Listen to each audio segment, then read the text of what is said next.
All sports நேயர்களே அனைவருக்கும் வணக்கம். நான் விஜய் சிட்டியுடன் ஹரி அவர்கள். சொல்லுங்க சிட்டி. அது ஹரினால ஸ்பீடா இருக்கும்ல, அதனால அந்த ஸ்பீடில் நான் போய் பார்த்துட்டு பரவாயில்ல, அவர் நல்லா தான் இருந்துச்சு. Okay thank you. Okay thank you. யோசிக்கிறேன், நல்லா தான் இருந்துச்சா, ரீப்ளே போட்டு பார்ப்போமா. அப்புறம் ப்ரோ நல்லா இருக்கீங்களா? நல்லா இருக்கேன், சந்தோஷமா இருக்கு ப்ரோ உங்க கூட வீடியோ பண்றதுக்கு. தேங்க்யூ. ஏன்னா ஹரின்றத சென்டிமெண்ட்டாகவும் இருக்கும்ல, அதுல சென்டிமெண்ட்டாக போயிடும், ஃபேமிலியாக போயிடும். ஓகே. ரத்னம் படம் பார்த்தீங்களா? இல்லை பார்க்கலாம். பார்க்காதீங்க. Okay fine fine. இவனுக்கு இருக்கிற பிரச்சனைக்கு இவன் எப்படி சிரிச்சுக்கிட்டு இப்படி சுத்திட்டு இருக்கானே எனக்கு ஆச்சரியமா இருக்கும். சரி ஓகே, நம்ம வீடியோக்குள்ள வருவோம். ஐபிஎல் 2025 ஒவ்வொரு டீமோட ஓப்பனர்ஸ் பார்த்துட்டு இருக்கோம். அண்ட் பார்க்கலாம், லாஸ்ட் வீடியோ ப்ளீஸ் தயவு செஞ்சு பார்த்துட்டு வாங்க. ஏன்னா எப்பயுமே நீங்கள் பார்க்கணும், ஏன்னா எங்களுக்கு அது ரொம்ப முக்கியம். கண்டிப்பாக. அண்ட் இப்போ நம்ம பார்க்க போகிற 5 சூப்பரான டீம்ஸ் இருக்காங்க. ஸோ ஆரம்பிக்கலாமா தலைவா? கண்டிப்பாக. ஓகே, நம்ம ஃபர்ஸ்ட் டீம் பக்கம் போயிடலாமா தலைவா? கண்டிப்பாக. ஓகே, எடுத்தோடனே ஒரு மொக்க டீம் தான் நம்ம பார்க்க போகிறோம். யார் ஆர்சிபியை கலாய்க்க போகிறீங்களா எடுத்தோன்னே? சாரி வியூவர்ஸ், அவருக்கு எப்பயுமே ஆர்சிபியை வந்து கலாய்க்கிறது அவருக்கு ரொம்ப பிடிச்சமான ஒரு விஷயம், அதான் கேட்டான். ஏங்க எல்லாரும் கோலி ஆட முடியாது. ஐயோ அவசரப்பட்டனே, ஐயோ அவசரப்பட்டனே, சம்பளத்தில் கை வைப்பாங்களே. ஏன்னா எங்கள் எம்டியை வந்து கோலி ஃபேனா. ஓகே. நேற்று கேட்டால் கோலின்னு இன்னைக்கு பார்த்தா ரோஹித் சர்மான்னு, திடீர்னு பார்த்தா பில் சால்ட்னு. ஐயோ அந்த அவசரப்பட்டவே, crime crime crime crime crime. Okay தலைவா, ஸோ நான் கேட்டது ஆர்ஆர் அப்படின்ற ஒரு மொக்கையான டீமை பற்றி தான் பேசிட்டு. நீங்கள் ஜாஸ் பட்லர் வெளில அமைச்சிருந்தாலும் நீங்கள் அந்த டீம் அப்படி சொல்கிறீங்க. பட் திரும்பவும் வந்து பார்த்தீங்கன்னா ஒரு ஃபார்மடபுள் சைடாக தான் இருக்காங்க என்னை பொறுத்த வரைக்கும் ஆர்ஆர். ஒரு நிமிஷம் நிதிஷ் கூட வீடியோ பண்ணுங்க. நிதிஷ் வரல, உட்காருங்க, நீங்களே உட்காருங்க. ஓகே வேலை போயிடும் அப்படின்றான். சரி ஓகே ஓகே ஃபைன், நம்ம ஆர்ஆர் பக்கமே போவோம். ஆர்ஆர். ஓகே, ஸோ ராஜஸ்தான் ராயலோட ஓப்பனிங் இந்த வாட்டி யார் இருக்க போறா? ஏன்னா ஜாஸ் த பாஸ் அங்கே இல்லை, தலைவன் அங்கே இல்லை, அதனால வன்மத்தோட சொல்லுங்க. இல்லை, ரொம்ப சூப்பரான 2 இந்தியன் டேலண்ட் வச்சு அவங்க ஓப்பன் பண்ண போகிறாங்க. எஸ்எஸ்வி ஜெய்ஸ்வால் ஆல் ஃபார்மட் ஓப்பனர் ஆகிட்டார். இப்போ அவர் எக்ஸ்ட்ரானரியாக ஆடிட்டு இருக்காரு. ஜெய்ஸ்வால் அவரு கூட சஞ்சு சாம்சன் இந்தியன் டீமில் வந்துட்டு ஒரு ஓப்பனிங் பேட்ஸ்மேனாக வந்துட்டு அவதாரம் எடுத்துட்டு இருக்காரு. அவதாரம் கிடையாது, கன்ஃபார்ம் பண்ணிட்டாங்க. ஆமாம், கன்ஃபார்ம். அவர் தான் வந்துட்டு இவங்களுடைய ஓப்பனர். அடி பண்ணுறாராமே. ஆமாம், கோலி எக்ஸ்ட்ரானரி வந்துட்டு ஃபார்மில் இருக்காரு. ஸோ வந்துட்டு சஞ்சு சாம்சன் அண்ட் இவர் தான் எஸ்எஸ்வி ஜெய்ஸ்வால். எனக்கு ஒரு கேள்வி தலை கேட்கணும் ஆசையாக தான் இருக்குது. உண்மையாக ஆர்ஆர் செம்ம பேர். இந்த தலைவன் வந்து 3 செஞ்சுரி அடிச்சிட்டாப்ல. இப்போ ஐபிஎல் 14 மேட்ச் இருக்கு, பிளே ஆஃப்ல போறதுக்கு முன்னாடி 14 மேட்ச்ல 5 செஞ்சுரி அடிச்சாருன்னா கோலி ரெக்கார்ட் முடிஞ்சிருமே. அடிக்கிறதுக்கு வாய்ப்பு இருக்கா? வாய்ப்பு இருக்கு, நிறைய வாய்ப்பு இருக்கு. ஒரு லாங் ரன்ல இது இந்தியன் டீமுக்கு ரொம்ப சந்தோஷம். இதுக்கு தான் இந்த கேள்வி நான் கேட்க மாட்டேன்னு. தூரத்தை நிறுத்திச்சு 14 செஞ்சுரி அடிப்பான்றான். ஸோ இந்த பேர் எப்படி இருக்குன்றீங்க? ஏன்னா இது வரைக்கும் டவுன் தி ஆர்டர் ஆடி தான் நம்ம பார்த்துருக்கோம் சஞ்சு சாம்சன். இதுக்கு முன்னாடி ஓப்பன் பண்ணிருக்கலாம். பட் இல்லை, டவுன் தி ஆர்டர் அப்படின்னா ரொம்ப கீழே ஆடக்கூடிய ஒரு பிளேயர் இல்லை, 1-1 ஆடக்கூடிய ஒரு பிளேயர் தான். இப்போ டாப் ஆஃப் தி ஆர்டரில் ரொம்ப எக்ஸலண்ட்டாக விளையாண்டுட்டு இருக்காரு. And left and right combination, இந்த பேர் வந்துட்டு ஒரு நல்ல ஒரு லாங் ரன்னுக்கு ஆர்ஆருக்கு வந்துட்டு இருப்பாங்க அப்படின்னு தோணுது. ஆஹா சூப்பர், செம்மையாக சொன்னீங்க. உண்மையாகவே எனக்கும் ஆர்ஆர் இப்படி பார்க்கணும்னு ஆசையாக இருக்குது. 10வது இடம் அவங்களுக்கு நிர்ணயிக்கப்பட்டிருக்கா, 9வது இடம் நிர்ணயிக்கப்பட்டிருக்கான்னு பார்ப்போம். கண்டிப்பாக வந்துட்டு ஆர்ஆர் வந்துட்டு அந்த அளவுக்கு மோசமாக இந்த சீரீஸில் வந்து பெர்ஃபார்மன்ஸ் இருக்காதுன்னு தோணுது. மோசமாக இருக்குன்னு மட்டும் தோணுது. இல்லை, டாப் 5ல வந்துட்டு கண்டிப்பாக ஆர்ஆர் வந்துட்டு இருந்து என்ன முன்னியம்? 4 தானே முக்கியம். டாப் 5ல இருந்து என்ன யூஸ்? இல்லை, நான் வந்து 6, 7, 8, 9, 10 பற்றி நம்ம பேசல. அந்த டாப் 5ல கண்டிப்பாக ஆர்ஆர் வந்துட்டு இருப்பாங்க. பரவாயில்ல, 5ஆவது வச்சிங்க. எதுக்கு பரவாயில்ல, ஒரே ஒரு வருஷம் ஏதோ வார்னி தவிர அடிச்சிட்டாங்க, அதுக்கப்புறம் ஒன்றுமே இல்லை. ஓகே, 2வது உண்மையாகவே கோமாளி பக்கம் வருவோம். Okay, RCB. அண்ட் உண்மையே ஆக்சுவலியும் தப்பு பண்ணாங்க. இப்போ வருஷம் எல்லாம் தப்பு பண்ணுறாங்க. அந்த டீமில் ஆஸ்தா இருக்கிற ஒரே ஒரு பிளேயர்னா விராட் கோலி மட்டும்தான். செம ஃபார்மில் இருக்காரு. எப்படி விராட் ஓப்பன் போவாரா? விராட் கோலி வந்து ஓப்பன் போகிறதுக்கு நிறைய வாய்ப்பு இருக்குது. அவரோட வந்துட்டு ஃபில் சால்ட், இந்த 2 ஆப்ஷன் வந்துட்டு அவங்களுக்கு இருக்குது. அண்ட் நீங்கள் சொன்ன மாதிரி தான் இவங்க வந்துட்டு வெறும் ஒரே பிளேயரை மட்டும் வச்சுட்டு ஒரு டோர்னமெண்ட்டை ஜெயிக்க முடியும் அப்படின்றத பார்த்தீங்கன்னா கண்டிப்பாக முடியாது. அதே மிஸ்டேக்கை திரும்பவும் வந்துட்டு ஒரு நல்ல ஒரு ஓப்பனர் மேலே அவங்க வந்துட்டு இன்வெஸ்ட் பண்ணலையோ அப்படின்ற மாதிரி தோணுது. நல்ல பண்ணல. ஆமாம், 21 கோடி போட்டாங்க தேவையில்லாமல்.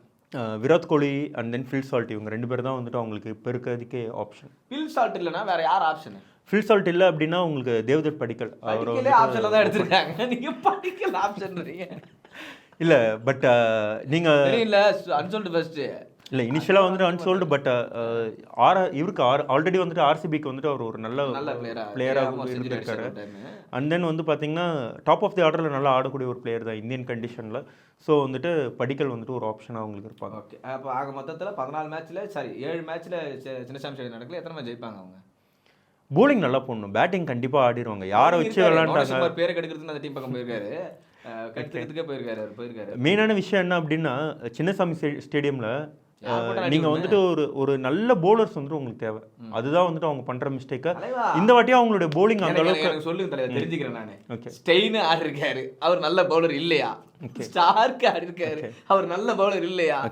ஆசிலுட் ஆடி இருக்காரு, அவர் நல்ல பவுலர் இல்லையா? சப்போர்ட்டிங் பவுலர் யாரு? நீங்க வந்துட்டு வெறும் 4 ஓவர் மட்டும் வச்சு முடிக்க முடியாதுல்ல. மொத்தம் மீதி இருக்கிற அந்த 20 ஓவருக்கு வந்துட்டு போடுறதுக்கு அவங்களுக்கு கிட்ட இருந்த சப்போர்ட் என்ன? நான் சொல்றேன், பேட்டிங்ல வெறும் ஒரு விராட் கோலி, அண்ட் தென் வந்து பாத்தீங்க அப்படின்னா போலிங்கில் வந்து பார்த்தீங்கன்னா நீங்கள் வந்துட்டு ஒரு சைடில் வந்துட்டு ஸ்டார்க்கு, ஹேசல்வுட், ஒரு டீமாக அவங்க எப்போ வந்து பைண்ட் பண்ணி விளாண்டாங்க. பேட்டிங்கில் வந்து பார்த்தீங்கன்னா அவங்க ஃபார்மடபுளாக இருந்தது வந்துட்டு டிவில்லர்ஸ், கெயில், கோலி இவங்க ஆடும் போது வந்துட்டு ஃபார்மடபுளாக இருந்தாங்க. பேட்டிங் வந்து எக்ஸ்ட்ரானரியாக ஆடினாங்க. பட் ஸ்டெயின் கூட அந்த டைமில் வந்து கூட இருந்து சப்போர்ட்டிங் பண்ண பவுலர்ஸ் யார்? அவங்க வந்துட்டு அதுக்கு ஈக்குவலாக, ஸ்டெயினுக்கு ஈக்குவலாக சப்போர்ட் பண்ணாங்களா? அதான் இப்போ சிராஜ் வந்துட்டு இப்போ வந்துட்டு நல்லா போட்டுக்கிட்டு இருக்காரு. அவர் நல்லா போட்டுக்கிட்டு இருக்கிற டைமில் அவர் டீமை விட்டு இப்போ வெளில அமைச்சிட்டாங்க. கண்டிப்பாக வந்துட்டு சிராஜ் வந்துட்டு அவங்க ரீட்டைன் பண்ணியிருக்கணுன்றது நான் எதிர்பார்த்தேன். பட் ஆனால் அவங்க பண்ணல. லாஸ்ட் மேட்ச் நான் பார்த்தேன், விக்கெட் எடுத்து விராட் கோலி மட்டும் கை கொடுக்க மாட்டேன்றாரு அப்படின்ட்டு போகிறேன். நீ எடுக்கல, அவாய்ட் பண்ணல போ அப்படின்ட்டு விட்டுருந்தாரு. பாப்பா அந்த செலிப்ரேஷனுக்கு காத்துன்னு இப்படி போடுவார்ல, விக்கெட் எடுத்துட்டு கத்தணும், அதுக்காக நான் காத்து நிற்கிறேன் அப்படின்ற மாதிரி தான் இருக்குது. Okay super. ஸோ ஆர்சிபியோட openers Virat Kohli and Phil Salt சொல்லியிருக்கிறாரு. மேபி ஆப்ஷனாக இருந்தால் தேவ்தத் படிக்கல் வரலாம் அப்படின்றதுக்காக. ஓகே, யார் வந்தால் என்ன, இந்த சீசன் 9 டீமுக்கு ட்ரீட்டில் என்ஜாய் பண்ணிக்க. ஓகே, அவ்வளோதான், வேறு வழி கிடையாது. அண்ட் ஓகே, நம்மளுடைய 3வது டீம் பக்கம் போவோம். ஸோ 3வது டீம் ரொம்ப முக்கியமான ஒரு டீமு, ஜிடி. ஆமாம், இந்த சீசன் போன சீசன் வந்துட்டு அவங்களுக்கு எதிர்பார்த்த மாதிரி அமையல.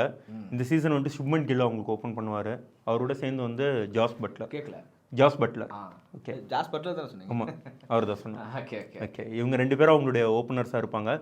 பட்லர் என்ன ஒரே ஒரு கன்ஸ்ட்ரெயின் அப்படின்னா, இப்போ வந்துட்டு ஒரு இன்ஜரி ப்ரோன் பிளேயராக மாதிரி அவர் தோன்றுறாரு. அடிக்கடி இன்ஜரி ஆறாரு. ஸோ பட்லர் வந்துட்டு சப்போஸ் இன்ஜரி ஆயிட்டாரு, என்னாச்சு? இல்லை சொல்லுங்க பார்க்குறேன், சொல்லுங்க. ஓகே, ரீசெண்டான T10 டோர்னமெண்ட் போய் ஆடுறாங்க, மேன் ஆஃப் த சீரிஸ். இல்லை, அதில் நான் கூட ஸ்டாட்ஸ் எடுத்து நான் பார்த்தேன். அது தேவையில்ல, நம்ம அப்புறம் பேசலாம் பற்றி. இல்லை, ஸ்டாட்ஸ் நானும் எடுத்து பார்த்தேன், அதை பற்றி நான் சொல்லிடுறேன். அந்த மொத்த டோர்னமெண்ட்டில் ஜாஸ் பட்லர் அடிச்சது வந்துட்டு 248 ரன் தான் அடிச்சிருக்காரு. ஆமாம், 10 ஓவர் மேட்ச் என்னங்க 12 அடிக்க முடியும். அதில் அந்த லாஸ்ட் 5 இன்னிங்ஸில் நீங்கள் பார்த்தீங்கன்னா மொத்தமாக 100 ரன் கூட அடிக்கல. மற்ற பிளேயர்ஸ்லாம் சரியா விளையாடாதனால மேபி அவருக்கு வந்துட்டு அங்க பிளேயர் ஆஃப் தி சீரிஸ் கிடைச்சு. அப்ப மற்ற பிளேயர் மேல தப்புன்னு சொல்லுங்க, விளையாண்டவனுக்கு உங்களை இது பண்றதுக்காக நான் இது பண்றேன். பட்லர் அடிங்க கேஸ் போடுறான். பட்லர் வந்துட்டு ஒரு எக்ஸ்ட்ரானரி பிளேயர் தான், நான் இல்லைன்னு சொல்லல. என்ன ஒரே ஒரு பிரச்சனைனா ஆஃப் லைட் வந்துட்டு ஒரு இன்ஜுரி ப்ரோன் பிளேயர் மாதிரி தோணுது. அதுதான் வந்து மெயின் ரீசன். ஃபிட்னஸாக இருந்தாரு அப்படின்னா ஜிடிக்கு இது வந்துட்டு ஒரு எக்ஸ்ட்ரானரி சீசனாக அமையும். தலைவா, நான் இதை பட்லர் ஃபேனாலாம் சொல்ல யோசிச்சு பாருங்க. ஜாஸ்த பாஸுமே ஒரு 4 செஞ்சுரி அடிச்சு 800 ரனுக்கு மேலே அடிச்ச ஒரு சீசனில். அண்ட் சுப்மன் கில்லுமே வந்து 4 செஞ்சுரி அடிச்சு 800 ரனுக்கு மேலே அடிச்ச பிளேயர். இந்த 2 லெஜண்ட்ஸுமே, அதாவது ஆல்மோஸ்ட் பிரின்ஸ் ஆஃப் கிரிக்கெட் தாங்க சுப்மன் கில். பேட்டிங்கை பொறுத்த வரைக்கும் வேற லெவல் தான். இந்த 2 பேர் இருக்கும்போது எப்படி இருக்கும், எத்தனை செஞ்சுரிஸ் வரும் அப்படியே நீங்கள் யோசிச்சு பாருங்களா. அது உண்மையாகவே இல்லை, நல்ல ஒரு காம்பினேஷன் தான். எடுத்தோடனே என்னோட ஃப்ரண்ட் லைன் ஓப்பனர்ஸ்ன்னு சொல்லும் போது கில்லும் பட்லருன்றது சொல்லியாச்சு. இஃப் இன்கேஸ் வந்துட்டு பட்லர் வந்துட்டு இன்ஜரி ஆறாரு, அந்த மாதிரி எதனா ஒரு கன்ஸ்டன்ட் இருக்குது அப்படின்னா சாய் சுதர்ஷன் வந்துட்டு அவங்க டாப் ஆஃப் தி ஆர்டர் அவங்க வந்துட்டு அனுப்புறதுக்கு வாய்ப்பு இருக்குது. ஏன்னா கில் கூட வந்துட்டு ஒரு லெஃப்ட் ஹேண்டர் சுதர்ஷன் வந்துட்டு ஆடும்போது நல்லதாக இருக்கும். 4வது டீம் பார்க்கணும்னா நம்மளுடைய இந்தியாவோட தலைநகரம் என்னது? டெல்லி. ஒரு மார்க் போடுவாங்க அப்போ ஸ்கூல் படிக்கும் போதெல்லாம். ஓகே, அதனால அந்த பக்கம் வருவோம். டிசி எப்படி இருந்துச்சு, எப்படி இருக்கு, ஓப்பனிங் யார் வருவா? டிசிக்கு வந்துட்டு ஆப்ஷன்ஸ் இருக்காங்க. மற்ற டீம்ஸ் மாதிரி வந்துட்டு யாரும் ஆப்ஷன் தான் இருக்குது. கப் அடிக்கவே மாட்டேன்றாங்க, இங்கேயும் சரி அங்கேயும் சரி. சொல்லுங்க. அவங்க வந்து ஒரு நல்ல ஒரு ஆப்ஷன்ஸ் இருக்கு. ஃபேப் டுப்ளசி அவங்க எடுத்திருக்காங்க, அண்ட் தென் மெக்ரூக்க எடுத்திருக்காங்க, கேஎல் ராகுல் இருக்காரு, அண்ட் அபிஷேக் பூரல். இவங்க 4 பேர் வந்துட்டு அவங்களுக்கு ஓப்பனிங் ஆப்ஷன்ஸ் இருக்கக்கூடிய ஒரு பிளேயர். ஆல்ரெடி வந்து எல்எஸ்ஜி வந்துட்டு கேஎல் ராகுல் மிடில் ஆர்டர் ஆடணும்னு ஆசைப்பட்ட மாதிரி வந்துட்டு ஒரு இது போயிட்டு இருந்துச்சு, ஒரு ரூமர்ஸ் போயிட்டு இருந்துச்சு. இஃப் இன்கேஸ் வந்துட்டு கேஎல் ராகுல் வந்துட்டு மிடில் ஆர்டர் ஆடணும் அப்படின்னு சொல்லிட்டு ஆசைப்பட்டார் அப்படின்னா அவங்களுடைய ஆப்ஷன் வந்துட்டு ஃபேப் டுப்ளசியும் அதுக்கப்புறமா வந்துட்டு இவர் மெக்ரூக்கா இருக்கலாம். ஆமாம், அப்படி இல்லைன்னா வந்துட்டு அபிஷேக் பூரல் கூட அவங்க வந்துட்டு ஓப்பன் பண்ண வைக்கலாம். இது நல்ல ஆப்ஷன் தான் தலைவர். என்னை பொறுத்த வரைக்கும் நானும் தான். டிசியை பொறுத்த வரைக்கும் மெக்கருக்கு மாற்ற வாய்ப்பே கிடையாது. பிகாஸ் வந்து செம்ம அட்டாக்கிங் பிளேயரு, அந்த சிங்கிள்ஸ்ன்றது என் வாழ்க்கையில கிடையாதா அப்படின்ற மாதிரி இருந்தார். அதனால தான் இப்போ கமிட்டடாக இருக்காரு அவர். ஸோ இந்த விஷயம்லாம் எனக்கு ரொம்ப பிடிக்கும். அதனால வந்து அண்ட் அவர் கூட வந்து கண்டிப்பாக டெஃபினெட்லி நீங்கள் சொல்கிற மாதிரி போரல் வாய்ப்பு இருக்கலாம். அண்ட் இல்லைன்னா அவர் பக்கம் கேஎல் ராகுலே மேலே வந்தால் நல்லா இருக்கும். சரி, கேப்டன் அவர் மேலே வருவார்னு என்னை பொறுத்த வரைக்கும் கேஎல் ராகுல் வந்து டாப் ஆஃப் தி ஆர்டர் ஆடணும் அப்படின்றது என்னுடைய ஆசை. ரீசன் என்ன அப்படின்னா, ஒரு 120 பால் தான் இருக்கு இந்த ஒரு ஃபார்மேட்ல. அப்படின்னும் போது உங்க டீமுடைய ஒரு பெஸ்ட் பேட்ஸ்மேன் வந்துட்டு மேக்ஸிமம் நம்பர் ஆஃப் பால் விளையாடுறது அவங்க டீமுக்கு நல்லது. சூப்பர். உண்மையாவே கேஎல் ராகுலோட பொட்டன்ஷியல் எந்த பிளேஸ்ல இறக்கி விட்டாலும் அடி பொளக்கிற பிளேயர். அந்த திறமை வேற எந்த பிளேயரும் கிடையாது. இப்போ இருக்க ஜென்ரேஷன் பார்த்தா எந்த ஆர்டர் இறக்கி விட்டாலும் அடிப்பாரு. நீங்க கம்மி பிரைஸ்க்கு போயிருக்காங்கன்னு நிறைய பேர் பார்க்கலாம். எழுதி வச்சிங்க, இந்த ஐபிஎல்ல கேஎல் ராகுல் சரியான ஃபார்ம்ல இருப்பாரு. அண்ட் சம்மர் ரன் அடிச்சு குவிக்க போறாரு சீக்கிரமா. இன்னும் முக்கியமான ஒரு விஷயம் என்ன அப்படின்னா, இந்த டெஸ்ட் சீரிஸ்ல அவர் கிடைச்ச ஃபார்ம், இந்த கான்ஃபிடன்ஸ், இது எல்லாமே வந்து பார்த்தீங்கன்னா ஐபிஎல்ல வரும்போது அது வந்துட்டு ரிஃப்ளெக்ட் ஆகும். ஒரு நல்ல ஃப்ரேம் ஆஃப் மைண்டில் வந்துட்டு இந்த சீசன் ஒரு விளையாடுவாருன்னு நம்ம எதிர்பார்க்கலாம். கண்டிப்பாக அந்த கான்ஃபிடென்ட்டுக்காக நான் வெயிட் பண்ணுறேன்.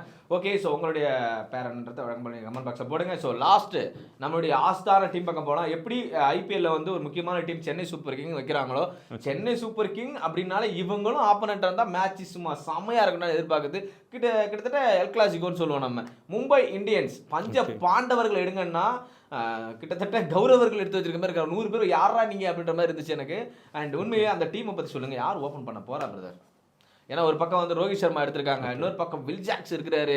எக்கச்சக்கமான கேள்விகள் போயிட்டு இருக்கு. நீங்க யாரெல்லாம் நீங்க ஓபன் பண்ண வைப்பீங்கன்றது உங்களோட. இல்ல, ஓப்பனிங் ஆப்ஷன் வந்துட்டு நீங்க சொன்ன அந்த 2 பிளேயர் தான் என் மைண்ட்ல இருக்காங்க. ஆமா, Will Jacks and Rohit Sharma, இவங்க 2 பேர் தான் வந்துட்டு என்னுடைய ஃப்ரண்ட் லைன் ஓப்பனர்ஸ். யோசிச்சு பாருங்க, எப்படி வந்துட்டு டிராவிஸ் ஹெட்டும் அண்ட் தென் வந்துட்டு அபிஷேக் சர்மாவும் வந்துட்டு ஒரு லீத்தலான ஒரு ஓப்பனர்ஸோ, இந்த டீமுக்கு வந்து Rohit Sharma and Will Jacks 2 பேரும் ஆல் கன்ஸ் பிளேசிங் அப்படின்னா என்ன ஆகும் அப்படின்றத யோசிச்சு பாருங்க. ஒரு எக்ஸ்ட்ரானரி ஒரு ஓப்பனிங் பேர் அவங்க கிட்ட இருக்கு. எவ்வளோ சிக்ஸஸ் பார்க்கலாம் அவங்களோட நம்பர்ஸ் ஆஃப் மைண்ட்ஸ் என்ன யோசிக்குது? இல்லை, ஒரு 6 ஓவர்ஸ் இவங்க 2 பேரும் வந்துட்டு அவுட் ஆகலை அப்படின்னா ஒரு 8 to 10 சிக்ஸஸ் வந்துட்டு நீங்கள் பவர் பிளேலே பார்க்கலாமா? ஏன்னா அந்த அளவுக்கு பொட்டென்ஷியல் இருக்கிற ஒரு பிளேயரா. உள்ள வந்துட்டு நான் செட்டில் ஆனதுக்கு அப்புறமா தான் 6 அடிக்க போவோம் அப்படின்றது கிடையாது. இந்த பிளேயர்ஸ் வந்துட்டு 6 அடிச்சாதான் அவங்க செட்டில் ஆயிட்ட மாதிரியே அவங்க ஒரு ஃபீல்ல இருப்பாங்க. நான் சொல்றது வந்து பவர் பிளேலேயே வந்துட்டு ஒரு 8 to 10 சிக்ஸஸ் வந்துட்டு இவங்க 2 பேரும் பவர் பிளே ஃபுல்லா ஆடினாங்கன்னா வாய்ப்பு நிறைய இருக்கு. ஓகே, நீங்க சொல்ற மாதிரி சரியான ஓப்பனர்ஸ், செம்ம ஸ்ட்ராங்கான ஓப்பனர்ஸ் தான். ஏன்னா 2 பேருமே அட்டாக்கிங் கிரிக்கெட்டர்ஸ். விக்கெட் கீப்பர் இல்ல, ரிக்கல்டனை இறக்கி ஆகணுன்ற கட்டாயத்துக்கு தள்ளப்படுவாங்க. மேபி ரிக்கல்டன் வந்தா நல்லா இருக்குமா? ரிக்கல்டன் அவங்களுக்கு ஒரு ஆப்ஷனாக உங்களுக்கு இருக்காங்க.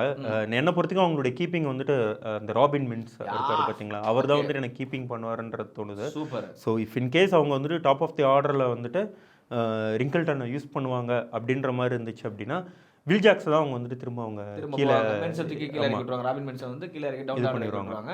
அண்ட் ஹார்திக் பாண்டியா கீழே வருவார்னு நினைக்கிறீங்க? ஆமாம்.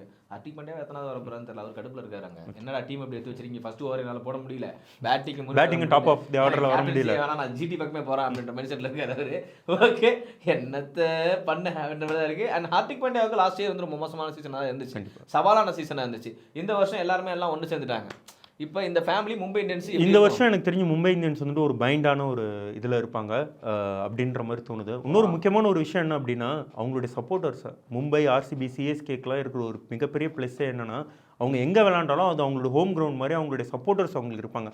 பட் லாஸ்ட் டைம் மும்பைக்கு நடந்த ஒரு பெரிய ஒரு தப்பான ஒரு விஷயம் என்ன அப்படின்னா, அவங்களோட ஹோம் கிரவுண்டில் விளையாடும் போது ஹோம் சப்போர்ட்டர்ஸ் வந்துட்டு மும்பைக்கு சப்போர்ட் பண்ணாமல் ஆப்போனண்ட்டுக்கு சப்போர்ட் பண்ணுறாங்க. அது வந்துட்டு அவங்களுக்கு ஒரு மிகப்பெரிய செட்பேக்காக இருந்துச்சு. இந்த வருஷம் அது மாறி இருக்கும். ஹர்திக் பாண்டியாவோட ஹீரோயிக்ஸ் வந்துட்டு T20ல பார்த்ததுக்கு அப்புறமா கண்டிப்பா அது வந்துட்டு மாறி இருக்கும். இப்போ தீபக் சகர் போறாரு, என்ன சொல்லுவாங்க தெரியல. அண்ட் அடாப்டர் தான் எடுத்துப்பாங்க, வான்கடையில் வேற மாதிரி இருக்க போகுது. ஸோ ஓகே, சூப்பர் தலைவா. இப்போ நீங்கள் அந்த 5 பேருமே சொல்லிட்டீங்க. இந்த நான் கேட்கறத முன்னாடி கேட்ட மாதிரி தான். ஸோ இதில் ஆர்டர் வந்தீங்கன்னா யார் first, second, third and fourth யார் பக்கம் வருவீங்க? என்னுடைய டாப் 2 பேரும் வந்து Yashasvi Jaiswal and first order வந்து அதுக்கு பாருங்க, கத்திட்டா பாருங்க. யோசிச்சு பாருங்க, ஜெய்ஸ்வால், சஞ்சு சாம்சன், சுப்மன் கில், ஜாஸ் பட்லர், யார் பெஸ்ட்? ஜெய்ஸ்வால், சஞ்சு சாம்சன். நம்ம சொல்லிட்டோம், கத்தலாம் பார்த்தீங்களா? பெறப்பட்ட தொகை ₹80. சொல்லுங்க பாப்போம், யார் ஃபர்ஸ்ட்? ஜெய்ஸ்வால் அண்ட் சஞ்சு சாம்சன் தான். ஏன்னா இந்தியன் பேர் ஒரு நல்ல அண்டர்ஸ்டாண்டிங் இருக்கும் அவங்க 2 பேருக்குள்ள. சொல்லுங்க, நான் அனுப்புறேன். என் டீமில் ஃபர்ஸ்ட் சொல்லலாம். சரி, ஓகே, ஃபைன். உண்மையாக பேசுவோம். ஜெய்ஸ்வால் அண்ட் சஞ்சு சாம்சன் செம்ம ஃபார்மில் இருக்காங்க. 2 பேரும் தெரி ஃபார்மில் இருக்காங்க. உண்மையாக ஒரு பக்கம் செஞ்சுரி அடிச்சிட்டு இருக்க பிளேயர், இன்னொரு பக்கமும் வேறு லெவலில் செஞ்சுரி அடிச்சிருக்க ஜெய்ஸ்வால். எனக்கு ஃபியரே கிடையாது. நீ மிச்சில் ஸ்டார்க்கை கொண்டு வா, நீ யாரை வேணா கொண்டு வா, நின்று துருவ கூட அடி, நான் புழக்கிறன்ற மைண்ட் செட்டில் இருக்கிற ஜெய்ஸ்வால் செம பேர். Okay, fine. First, second. அதுக்கப்புறமா வந்துட்டு உங்களுடைய ஜாஸ் பட்லர், அதுக்கப்புறம் இவர் சுப்மன் கில். நீ 5ஆவதுமே கொடுத்துருக்கலாம் தலைவா. சரி, okay. Jos Buttler, Shubman Gill செம்ம T20 ஓப்பனர்ஸ். ஸோ பார்க்கலாம் இந்த சீசன் எப்படி இருக்க போகுது. அதுக்கப்புறமா Rohit Sharma and Will Jacks, இவங்க 2 பேரும் ஓப்பன் பண்ணாங்க அப்படின்னா அவங்களுடைய கீப்பிங் இஷ்யூ அதெல்லாம் விட்டுருங்க. But Will Jacks and Rohit Sharma 2 பேரும் ஓப்பன் பண்ணால் எப்படி இருக்கும்? Will Jacks Hardik Pandya open பண்ணா எப்படி இருக்கும்? இல்லை, அதுக்கான ஆப்ஷன் கிடையாது. கிடையாதுல்ல. ஆமாம், ஹர்திக் பாண்டியா வந்துட்டு திருந்தல மாமா தூக்கிட்டு வந்துடுவாரான்னு பார்க்குறேன் நான். ஓகே, 4th பிளேஸ் வந்து ஆர்சிபி கொடுப்பான், விராட் கோலி, அதுக்கப்புறமா ஃபீல்ட் சால்ட்டா. 5th வந்துட்டு டிசி. டிசி எதனால் வந்து நான் 5th கொடுக்குறேன் அப்படின்னா, கேஎல் வந்து ஓப்பன் பண்ணுவாரா அப்படின்ற ஒரு டவுட் இருக்கு. ஸோ அந்த ஃப்ளக்சுவேஷன்ஸ் அவங்களுக்கு இருக்கிறதுனால அவங்களுக்கு வந்து நான் 5th பொசிஷன். எதனால் ஆர்சிபி 4வது பக்கம் தள்ளி விட்றீங்க? இல்லை, நீங்கள் மற்ற டீம்ஸோட கம்பேர் பண்ணி தான் நம்ம இந்த ரேங்கிங் நம்ம கொடுக்கும் போது, மற்ற டீமில் எனக்கு ஜெய்ஸ்வால் அண்ட் தென் வந்துட்டு சஞ்சு சாம்சன், இந்தியன் பேர், உங்களுக்கு top of the order left and right combination, கண்டிப்பாக பிளேயிங் லெவனில் இருக்கக்கூடிய ஒரு பிளேயர்ஸை நீங்கள் வந்துட்டு ஒரு ஃபாரின் பிளேயரை நீங்கள் டிபெண்ட் பண்ணல. இவங்க எப்பயுமே வந்துட்டு பிளேயிங் லெவலில் உங்கள் கோரில் இருக்க போகிறாங்க. ஸோ வந்துட்டு அந்த ஃபார்மெட்டில் தான் நான் ரேங்கிங் நான் கொடுத்தேன். சூப்பர் தலைவா. Okay fine. ஸோ நல்ல ஆப்ஷன்ஸாக இருக்குது, நல்லாவும் பேசியிருக்காரு இன்னைக்கு Hari bro. And still Hari ப்ரோட ஆப்ஷன்லாம் செமையாக இருக்குது. உங்களுக்கும் ஏதாவது ஆப்ஷன்ஸ் இருந்தால் கமெண்ட் பாக்ஸில் போடுங்க. அண்ட் நம்ம சேனலை சப்ஸ்கிரைப் பண்ணுங்கள். எப்போ அந்த 100K வரும்னு எனக்கு தெரியல, தயவுசெய்து சீக்கிரம் வர சொல்லுங்கள். ஓகேவா? அண்ட் ஓகே தலைவா, வேறு ஏதாவது சொல்லணுமா நீங்கள்? வேறு எதுவும் இல்லை.